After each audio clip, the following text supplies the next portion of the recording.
Imagínate que los disparos han cesado y los bombardeos se han silenciado, pero la verdadera pesadilla apenas comienza, porque los conflictos armados no solo destruyen ciudades y familias, siembran enfermedades que se quedan mucho después del último disparo, enfermedades invisibles que se infiltran en los cuerpos, en la memoria de los niños, en el corazón de los ancianos y en cada rincón de la sociedad.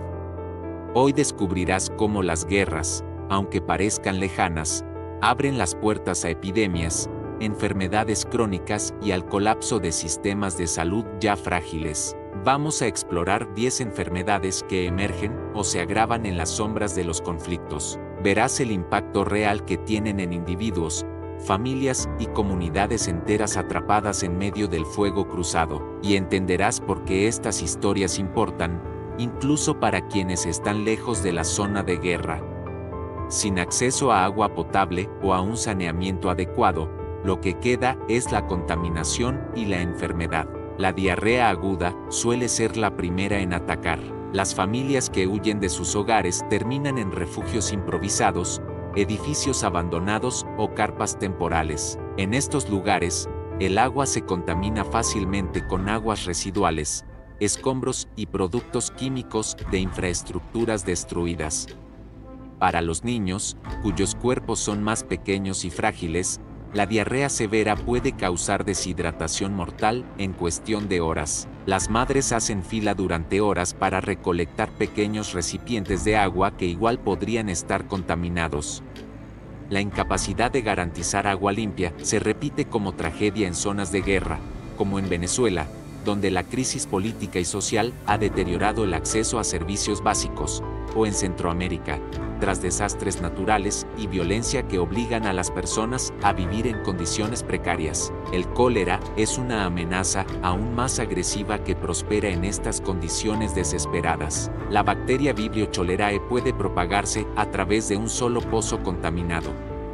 Desde allí, se mueve de mano en mano, de vaso en vaso, de manta en manta, transformando un campamento en el epicentro de un brote en pocos días. La enfermedad provoca diarrea y vómitos tan violentos que el cuerpo puede perder la mitad de sus líquidos en horas. Sin terapia de rehidratación rápida y antibióticos, las tasas de mortalidad superan el 50%. En crisis humanitarias, esta infección se convierte en uno de los asesinos más letales pero prevenibles. En Haití, tras el terremoto de 2010 y años de inestabilidad, el cólera devastó a miles de familias. La hepatitis A es otro peligro silencioso. Este virus ataca el hígado, causando fiebre, ictericia y un agotamiento profundo. En los niños a veces pasa desapercibido, pero en adultos debilitados por la desnutrición, el estrés y otras infecciones, puede provocar una hepatitis fulminante que acaba con la vida en días. El hacinamiento y la falta de jabón o baños limpios crean las condiciones perfectas para que el virus se propague, como ocurrió en varias comunidades desplazadas de Colombia y México, donde la violencia ha obligado a miles a abandonar sus hogares. Pero el impacto no se limita a las enfermedades transmitidas por el agua o los alimentos. El aire mismo se convierte en un enemigo silencioso. En los refugios improvisados, el frío del invierno se filtra por paredes delgadas. En verano, el calor insoportable genera moho y bacterias. El humo de las explosiones llena el aire con micropartículas de polvo, metales y residuos químicos que irritan los pulmones y debilitan las defensas del cuerpo. La gripe se propaga rápidamente en espacios hacinados, donde decenas de familias comparten el mismo aire. Luego vienen la bronquitis y la neumonía. Lo que podría ser un simple virus estacional en tiempos de paz, en medio de una guerra puede convertirse rápidamente en un fallo respiratorio grave, como se ha visto en comunidades afectadas por la violencia en El Salvador o Guatemala. La tuberculosis prospera donde se combinan la pobreza y el encierro. La bacteria flota en diminutas gotas en el aire cuando una persona con tuberculosis activa tose o habla. La guerra interrumpe la continuidad del tratamiento, que requiere al menos 6 meses de antibióticos. Cuando los pacientes se ven obligados a huir, cuando las farmacias son saqueadas o destruidas, cuando los registros médicos se pierden en el caos, el tratamiento se detiene. Esto genera formas de tuberculosis resistentes a los medicamentos, que pueden tardar años en tratarse y se propagan silenciosamente de persona a persona. En Perú, las tasas de tuberculosis resistente han aumentado en las zonas más vulnerables y empobrecidas, un patrón que se repite en cualquier población desplazada y sin atención médica adecuada. Puede que ya no escuches hablar tanto de la COVID-19, pero el virus no ha desaparecido. En zonas de conflicto o crisis, las campañas de vacunación se detienen, las cadenas de suministro colapsan y las pruebas se vuelven imposibles. Estas brechas son todo lo que el virus necesita para resurgir. Para los adultos mayores y las personas con enfermedades crónicas, la COVID-19 sigue siendo mortal, especialmente cuando escasean el oxígeno, los ventiladores y la atención especializada. Lo mismo ocurre con el sarampión, una enfermedad casi olvidada en países en paz, pero que sigue siendo una de las principales causas de muerte prevenible entre los niños.